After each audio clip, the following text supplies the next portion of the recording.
RDC tukwebaza. Omanyi lwaki abantu b'Eweerero bademandinga to that level. Chairman yalaba byonna byeyateeka mu pipeline atuusaawo tebikoleddwa kyova laba n'olwaleero akyavaayo mweri eddoboozi ate lwaki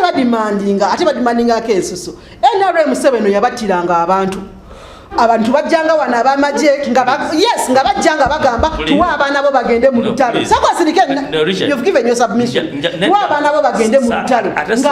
nga Semaka agaana okitegedde Semaka we yagaananga nga bajja olw'eggulu nga batta abaana b'abalenzi bwe bamala okubatta ulira nga bagamba kakati olaba twakugamba otuwa abaana bagende mu lutalo n'ogaana kakati olaba bakutidde abaana kakati omuzadde awo ng'agenda ku macanga agamba kale abalenzi bange abasigadde ab'ekiwago mugende mujoyininge mu lutalo omuntu yafiira abaana ng'abaana abandi muyambye bonna baggwawo ate nawe nojja n'omukuba kya mooli lwaki tadimandinga olwaleero ng'olina okumusasira Sarah RDC kyayogera kituufu oba si kituufu? No, saagala kuddamu nonsense. Tuwumulamu munafu omulungi ekituleeta wano okiraba kugatta ku ggwanga okitegeera ate otudda mu propaganda tagattako okitegeera kuba kati olaba bitukusala byali mu kwogera yensonga lwaki tulina enjuyi bbiri si njuyi bbiri.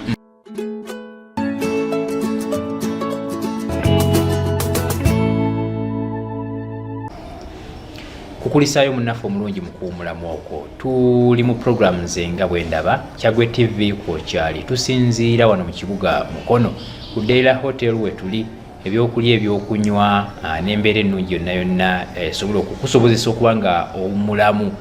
weeri bulungi nnyo. Tukyagenda mu maaso n'enteekateeka likinga sharinga subscribinga atubeere ng'ensonga tuzitunuulira ffenna. Nkyalina abantu bange mwami John Ssemakula waali bulungi nnyo wali nkyala Sarah Nakintu waali twegatiddwako omumyuka w'omubaka wa pulezidenti mu disitulikiti eno ey'e Mukono mwami Mike Ssegawa. Mwami Ssegawa wo tusangidde tubadde tutunuulira nsonga y'e Luweero.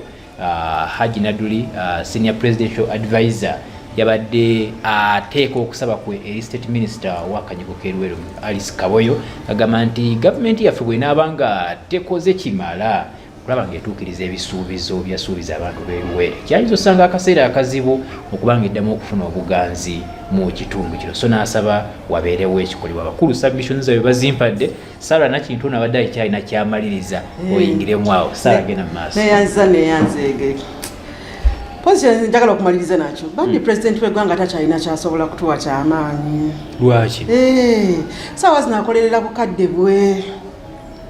ate luli abagamba kati nze nkoberera nze ne famire yange n'abazzukulu bange kati weebuuze guli part of bazzukulu Natasha yakuzaala muhoozi oba president wa ggwanga yabagamba munveeko bannayuganda nkolerera famire yange n'abazzukulu bange ab'Eluweero mukawulire kati bwe mubanga temuli part of that lineage ebisuubizo munange emyaka 40 bigaanye ate mulowooza kati agenda kuwongerako tagenda kuwongerako ukitegedde so n'olwekyo tulabye era beyayagadde okwongerako yabongeddeko amagye yagongeddeko bajjaaja ab'enjawulo yabongeddeko n'abalala baabeeyo mu ngukutu nga tetukola ki nga tetuyo kubanga ebikutu yabiyita ezigenda mu FDC ezigenda mu DP abo bonna bawa kyeyagalire kaakati mmwe bw'abanga myaka ena tabawadde akalulu kokka ke mutamwa nammwe mumusasuze kisa mumuwe kyamuyiika afunayo 0.2% neyanziza RDC gavumenti muweereza ekibiina kiri mu buyinza akalulu ka 221 e Luweero eyo tekakiisa bulungi bafuna ebitundu 27 ku buli 100 mwami Kyagulanyi n'afuna ebitundu 7 ku buli 100 mwami Naduli byayogerako senga bibate ebituukiriziddwa olowooza ekibiina tekyolekedde kwongera kuseebengerera so konsijukize Haji Naduli biki president byasuubiza ab'e Luweero byatakoze kati bigambo bya Haji Naduli so kati oba debating olina okumanya gundi abanja kwogere ku ekyo ekibiina kya NRM bwe kibanga kigamba nti Luweero mekka yaakyo kitegeeza bw'oyogera ku mmeka twandirowoozezza ekitundu ekirabika obulungi in terms of development Haji Nadduli alabika byalaba nga tebituukiriziddwa. Sinakyo ekyo kyokka yasuubiza abantu families, individual families, abantu n'abateeka ku listi n'abagamba ngenda balaba by the way si Luweero yokka eyo ejjinja bonna abenyigira mu lutalo olwo n'abagamba muwampa naye ngenda bakola ki ngenda baddiza kyobala abantu bavaayo nga bwannamunigina family on families ngabo be yawa emidaali kitegedde emidaali gyali tegimala yandibadde abawo omudaali n'akasente abantu baagala akasente ako kuba nabo bateekamu mu lutalo naye abaddize n'omubaka w'ekibuga kino kyennyini era mbadde ngamba mwami Ssemakula ne mukyala Sarah Nakintu yagamba nti ebisuubizo bisusse ayolekedde n'okubikolamu akatabo sooka obuuze ku bantu. Okusookera ddala Richard nsanyusa nnyo okuba wano olunaku olwaleero muganda wange Ssemakula wesibadde ne Sarah nsanyusa nnyo okubalaba abali ku Kyaggwe TV olunaku olwaleero. Nze Mike Ssegawa omulamwa gwensanze mu ddiiro mulungi nnyo era ekibuzo kyentadde mu ddiiro nakyo kikulu nnyo ddala. Okusookera ddala nze ntubaza abantu b'e Luweero okuba namba emu baparticipatinga mu lwendo lw'eggwanga, namba bbiri bongedde okuteekanga ebirowoozo byabwe ku biki bye basuubira bye baagala mu gavumenti. Naye olaba after 40 years nga Luweero y'emu ku bitundu mu Uganda bitwali tulaba byetaga affirmative action era president n'abiteerawo ebifo mu gavumenti oba ministries okufokasinga ku bintu ebyo ate bifuna funding okulaba nga byaddressing ensonga kinnakimu ez'ebitundu ebyo. Njala okukwakasa nti ministry ya Luweero yemu ku bifo oba mu nkola ya gavumenti yaffe mwetuyitamu kutegeera ensonga zigenda maaso mu Luweero. Haji Nadduli sisobola kumunenya bigambo byayogedde mutuufu ng'omuntu kuba ng'omulwanyi alina ekifaananyi kye yali asuubira Luweero kyalina okubeera myaka oba nga 4 buli muntu aba n'ebirowoozo bye. Naye omala okuva mu lutalo kati nga bava ab'e Luweero ne mukwata eggwanga bwa mufuuse ng'abazadde. Ngenda kuwa example y'omuzadde akakutya n'azaala omwana n'amuyonsa, omwana amusumbuwa n'asulanga ku kitanda n'amutwalanga ku ssomero nga amuweese n'akola ati naga omwana ono omwana wange wanaakula ajja kufuuka injiniya oba ajja kufuuka profesa nga walaba Ssemakula ono ajja nnyambenga. Omwana bw'akulwa naye bambi naye nawusa mukyala we naye n'azaala abaana be maama n'amuwangayo kyamuwadde wala n'amuwangayo kyamuwadde tanananga okukokolebwa naga bannange omwana wange mulaba avuga benzi nze ndi wano naye oba n'akamu katakangulidde kyali balina kirungi ekyo omwana talawo okumugulya omwana kemutambuza. Naye okusinziira ku biki ebigenda maaso mu bulamu bwa Ssemakula taata asobola okubanga mu banki zeemu insurance naye ekisinga obukulu eky'omuzadde kwe kukwata omwana amuteeka mu bulamu. Omwana abanga asobola okukulabirira ng'abaana abalala bonna era abali mu famire kiba kirungi olabega gwe wannuma nnyo gwerera fulina kumpa kingi nze gwe wansumbuwa nnyo ng'okula ogenda kukola goti. Luweero kitundu kyekimu ku bitundu ebiri mu Uganda. Ate twogera Luweero tetutegeeza yasi Luweero district yokka. Twogera ebitundu ebyalimu olutalo okuva nawona Mukono waliwo olutalo okitegeera Kayuga yali mu lutalo Wakiso yali mu lutalo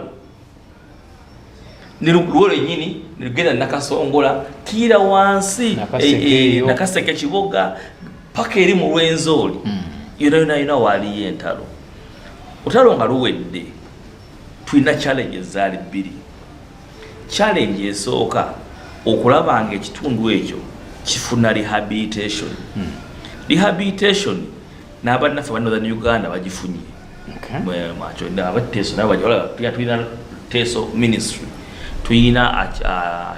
Kyoli Northern Uganda ministry ne Bunyoro okufa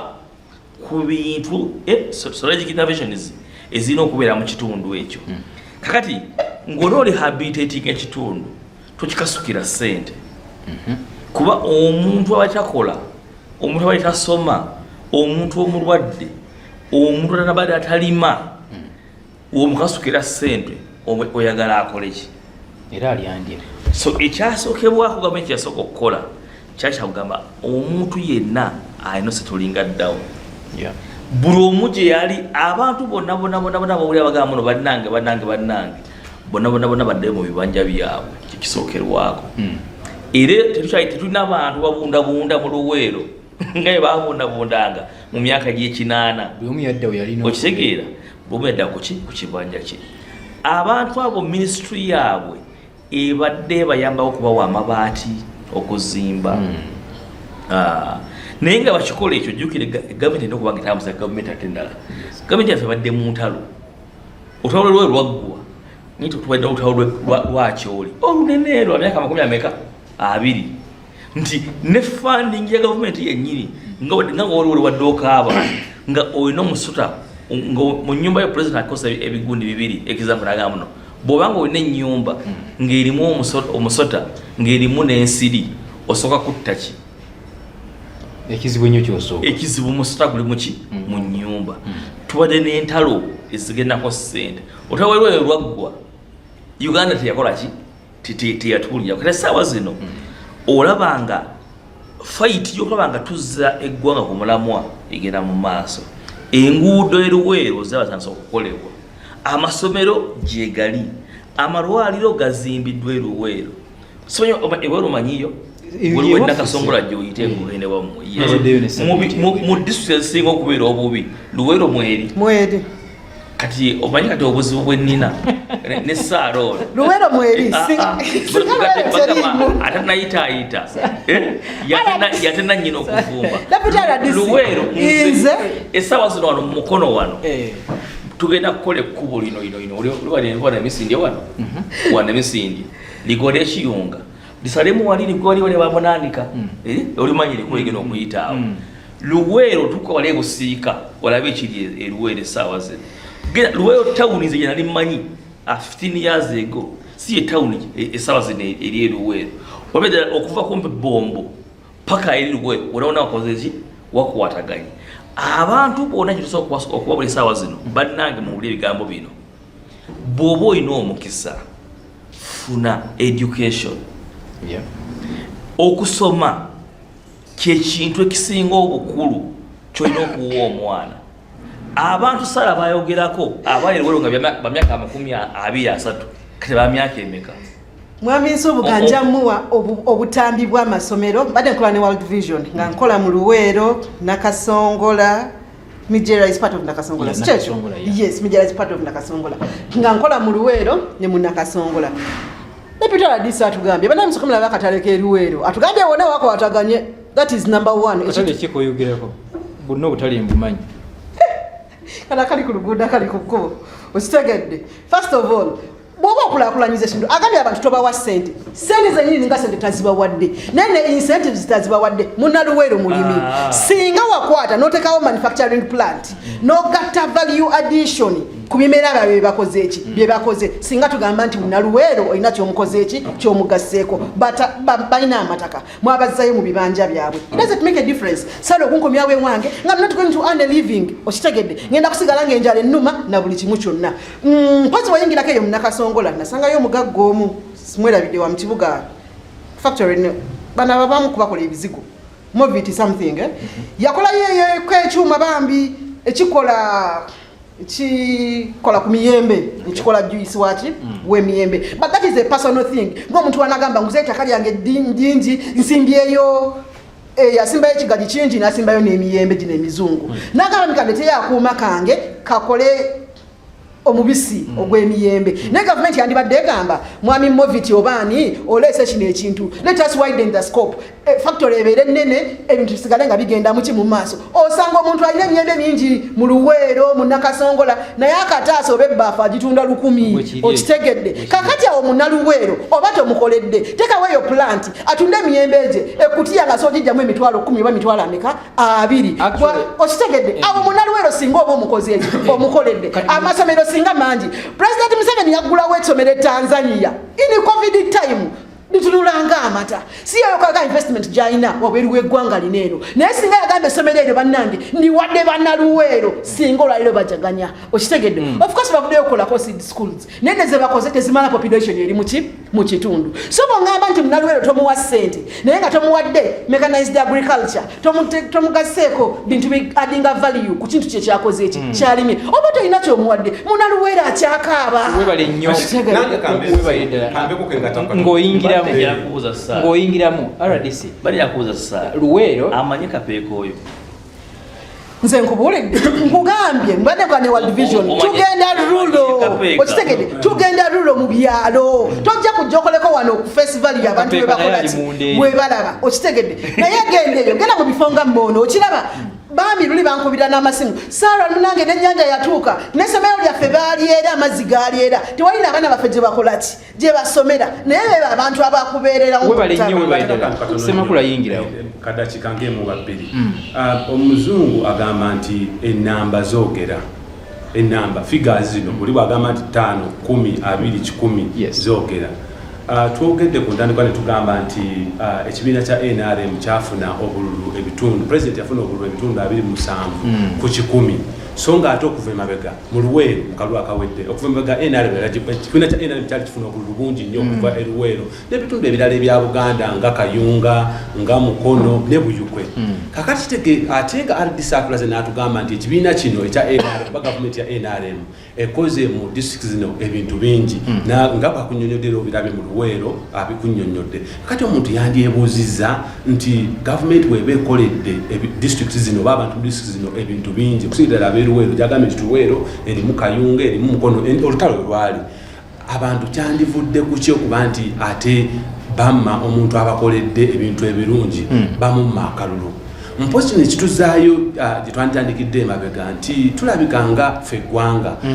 ng'ebibiina by'obufuzi ebyenjawulo twetaaga okuvaayo okukola okunoonyereza okumala ng'akalulu kawedde ebibiina tebyandituddengako bwetuuzi twandivuddenga ne tukola okunooza ne tugamba tukole study tukole okunooza tulabe lwaki abantu baffe ab'e Luweero balonda NRM bwe bati president wa NRM candidate wa NRM bwe bati ate balonda president wa NUP bwe bati ate balonda wa FDC bwe bati ekyo kiyinza okuyamba eggwanga kiyinza okuyamba n'ebibiina ebyenjawulo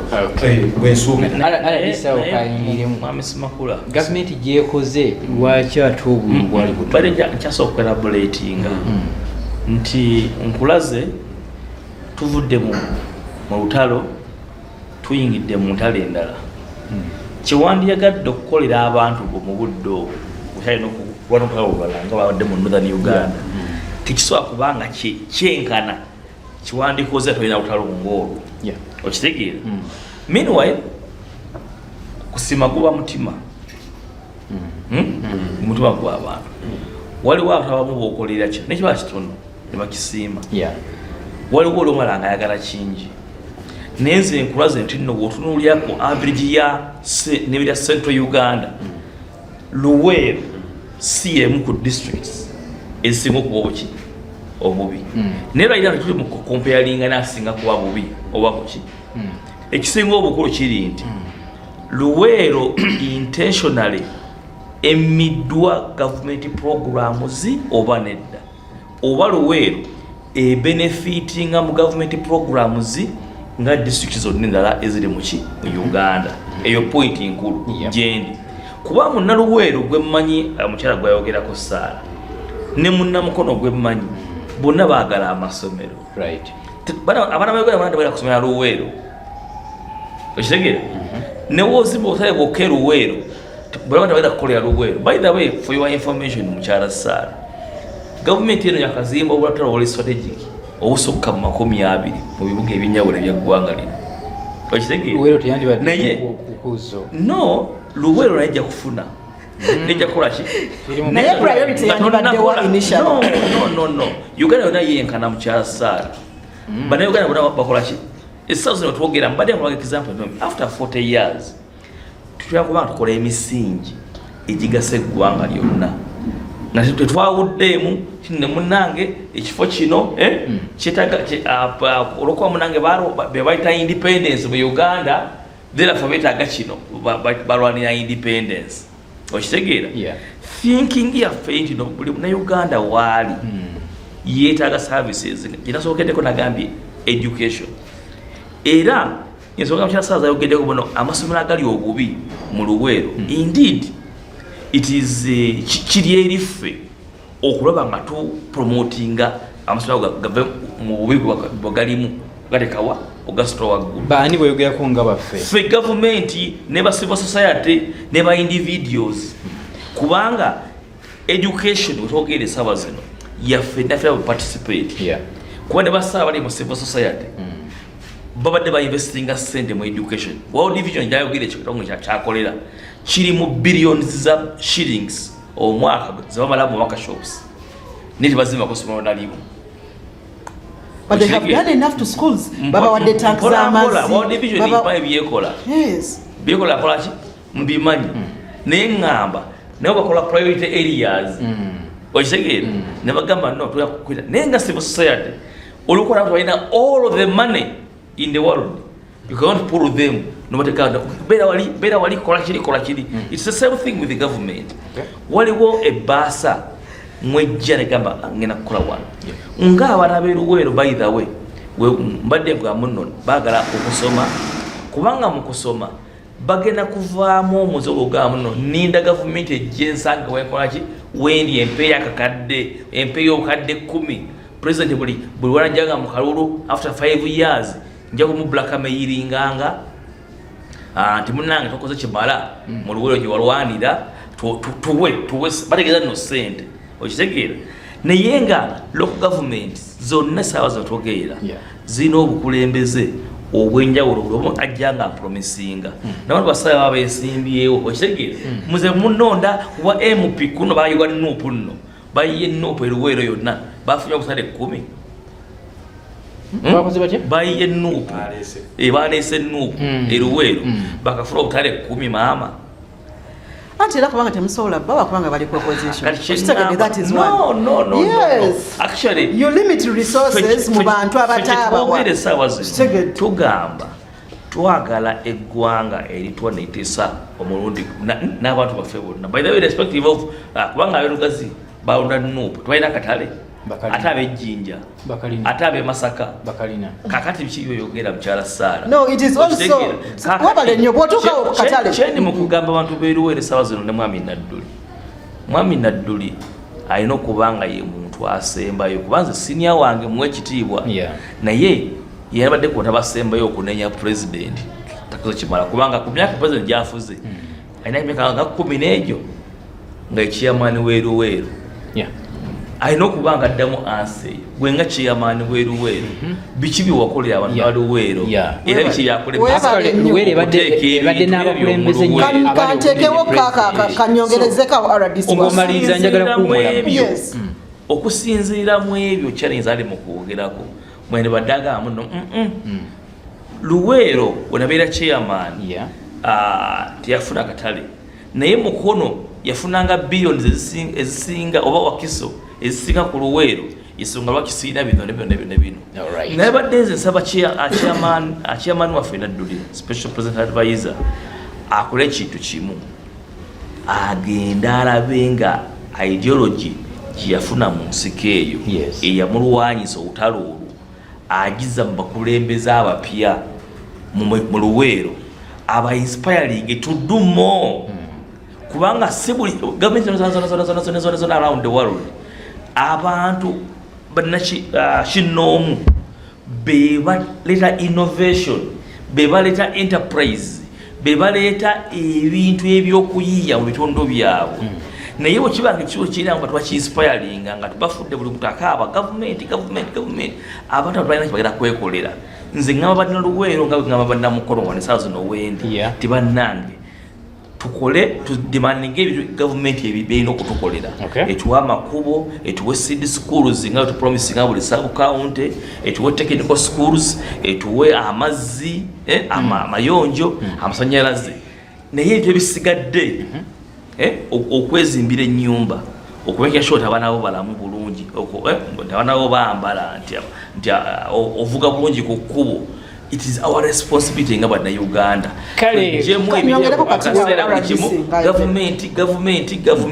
Government weri like kolere big things. Nekwe nga individual gwokola oyina buvunanyizibwa ki? Sarah kozeseda ki? Deputy RDC tukwebaza. Omanyi lwaki abantu b'eweerezebwa bademandinga to that level. Chairman yalaba byonna byateeka mu pipeline atuusaawo tebikoleddwa kyova laba n'olwaleero akyavaayo mweri eddoboozi ate lwaki badimandingako ensusu NRM 7 yabattiranga abantu bajjanga wano abamagye nga bajjanga bagamba tuwa abaana bo bagende mu lutalo you've given your submission tuwa abaana bo bagende mu lutalo nga tusemaka agaana okitegedde semaka we yagaananga nga bajja olweggulo nga batta abaana bo abalenzi bwe bamala okubatta ulira nga bagamba kakati olaba twakugamba otuwa abaana bagende mu lutalo n'ogaana kakati olaba bakutidde abaana kakati omuzadde awo ngakenda kumachanga agamba kala abalenzi banga basigadde ab'ekiwago mugende mujoininge mu lutalo omuntu yafiira abaana ng'abaana abandi muyambye bonna baggwawo ate nawe nojja n'omukuba kya mooli lwaki tadimandinga olwaleero ng'olina okumusasira. Sarah RDC kyayogera kituufu oba si kituufu? No, saagala kuddamu nonsense. Tuwumulamu munafu bulungi ekituleeta wano okiraba kugatta ku ggwanga okitegeera ate otudda mu propaganda tagattako okitegeera kuba kati olaba ebyokusala byali mu kwogera yensonga lwaki tulina enjuyi bbiri? si njuyi bbiri waliwo ebintu ebimu ebideservinga response okitegeera nga tisendidde debate okitegeera tosobola kugera n'ogamba nno nti nazzeewo oba nenkwata mukazi wo ng'ateeka nga real respond. No, that was the trick in the war. Ekyo kyaliyo nze nkuli have been working in Luweero abantu batugamba nga tugenda abantu bakugamba abantu betwogera nabo era nange ndeta ddoboozi lyabo betukolamu ate lwaki mbaleeta ku mpewo nga batosize when we are doing work tubuuza abantu ki ekibaluma okitegedde ne bakubuulira bwe tujja wano noyita debate nga yatuyamba abantu sandyagadde abapanelisi bano bempa ekitiibwa baleeta ate ebintu bitulaba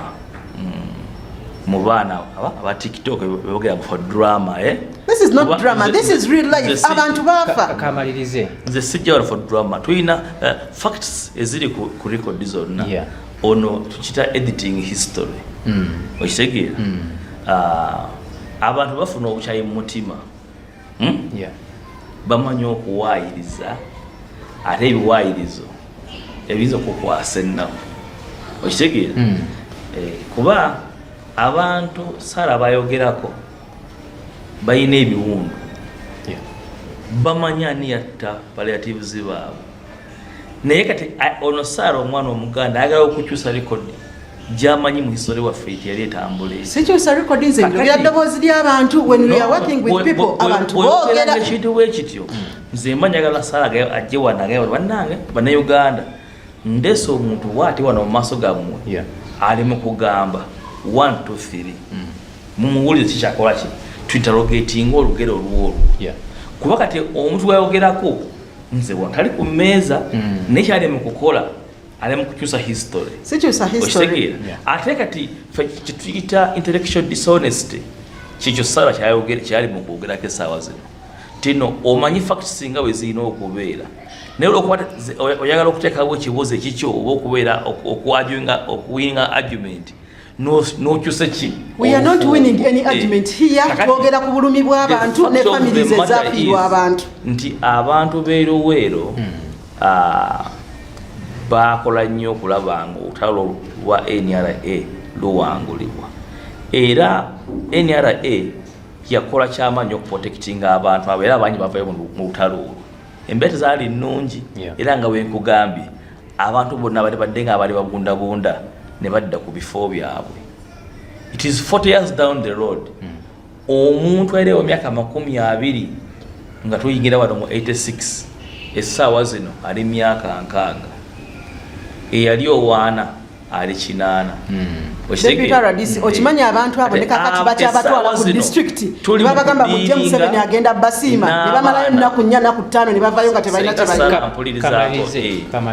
kubanga bwe ngenda e Luweero ku street ye Luweero pali average wa myaka 25 wa myaka 3 okitegeera abo abaana bonna baali baana baba veterans oba abantu abali mu Luweero. Indeed kitaawo abanga ali mu talo n'abanga bayakati nga yakufaako alina ebimu byakuwulira ebimu bye yali asuubira ate mubisa okuva mu gavumenti nga bawangudde obuyiza kubanga ebitebe bibeeri nga mulwana ne practical ebitebiri practical oba okuwana omukazi lunaku lwaleero n'omwana n'emusasala wawe nemukuba embaga nze okuba namusuubiza kalina ne tugenda okukola nze musajja wange nga nkola mu woteri nga wano okitegeera naye nga muwadde essuubi ate nga essuubi likyaliwo kubanga essaawa zino gavumenti Uganda eri stable. Abantu bali balwanirira nga baagala ensi etaliimu abantu battingana olw'entalo olw'amawanga olw'amadiini olwa politics. Essaawa zino ensi erimu demokrasiya ate bakyusa obukulembeze nga bwe buli mu bintu byonna abantu bali balwanirira tebyaliwo tuyakufuna ssente za bwereere tekyalimu. Naye kikulu nnyo okulaba nti nno wano wetagawo interventions nga wala Jerusalem musale kyakoze namukekeera nti nno essaawa zino mu makkati ga Luweero Triangle eriyo industrial park esinga eri wano e Namanve oba wano wansi Embalala nti industrial park egabira abantu baffe emirimu nti industrial park katale